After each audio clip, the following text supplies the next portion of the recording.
మిత్రులందరికీ నమస్కారం. నేను మీ కిరణ్ రాయల్, జనసేన పార్టీ తిరుపతి నియోజకవర్గ ఇన్ఛార్జ్. ఈ రోజు పొద్దున నుంచి మనం చూస్తున్నాం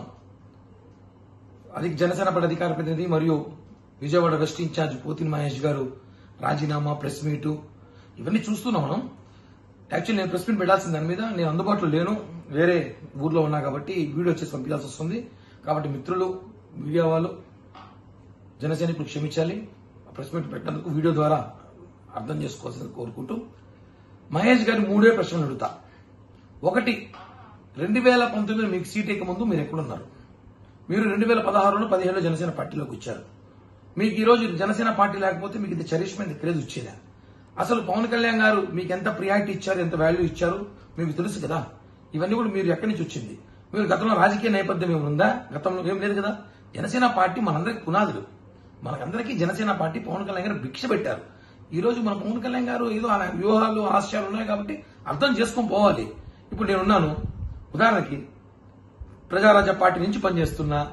2014లో నుంచి జనసేన పార్టీ పెట్టిన రోజు నుంచి ఉన్నాను, మీకన్నా ముందు నుంచే ఉన్నా. నేను ఉన్నా, మొన్నటి ఇన్ఛార్జిగా ఇచ్చారు, తిరుపతిలో పనిచేస్తున్నా.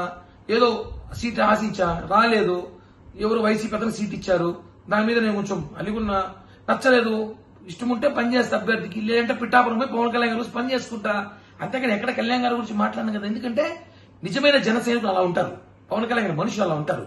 ఏదో వైసీపీ ఇచ్చిన స్క్రిప్ట్, వైసీపీకి పంపించిన 3 పేజీలు మీరు తీసుకుని చదవడము, దాన్ని బీసీ కార్డు పెట్టడం కరెక్ట్ కాదు.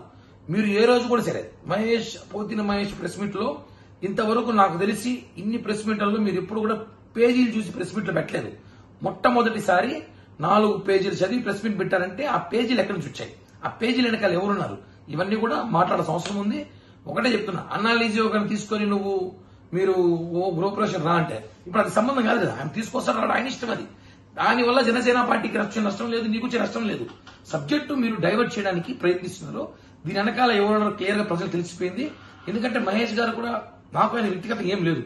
నేను ఆయన కలిసి అనేక ప్రెస్ మీట్ వాళ్ళ ఆఫీస్ లో పెట్టా. గత సంవత్సరంలో నాకు సహకరించాడు, పార్టీతోనే ఉన్నాడు, సహకరించాడు. ప్రెస్ మీట్లు పెట్టాం, అనేక చోట్ల మేము కలిసి పనిచేసాం, ఉద్యమాలు చేశాం, అన్ని చేశాం. ఈ రోజు కొన్ని జరుగుతూ ఉంటాయి. ఇంకా భవిష్యత్తు ఉంది, మనకి 2 నెలల మంచి భవిష్యత్తు రాబోతుంది. అది అర్థం చేసుకోవాలి. కానీ పవన్ కళ్యాణ్ గారిని ఇష్టం వచ్చినట్టు మాట్లాడితే, మనోహర్ గారిని మాట్లాడితే, జనసేన పార్టీ నాయకుల్ని, కార్యకర్తలు ఏదో మేమేదో అమాయకులను, ప్రజలు మమ్మల్ని ఏదో విస్మరించారనో, మీకన్నా మేధావులు లేదని మాట్లాడితే మాత్రం బాగోదు. మీరు పవన్ కళ్యాణ్ గారికి క్షమాపణ చెప్పాలి, జనసేన పార్టీ నాయకులు గారికి క్షమాపణ చెప్పాలి. లేకపోతే మీకు తెలుసు, మీరెంత ఉద్యమకారులు, మీకు మించి ఉద్యమకారులు మేము కూడా. ఎంత దాకా దిగుతాం, ఏమైనా చేస్తాం. ఊరికే బెదిరించేది కదా. ఆధారాలు ఉన్నాయి. ఏం ఆధారాలు? ఏమవుతాయి ఆధారాలు అంటే? ఏం ఆధారాలు? కేవలం జనసేన నాయకులు తప్పుదోవ పట్టించడానికి ప్రయత్నిస్తున్నారు. పోతిన మహేష్ గారు ఇది కరెక్ట్ కాదు.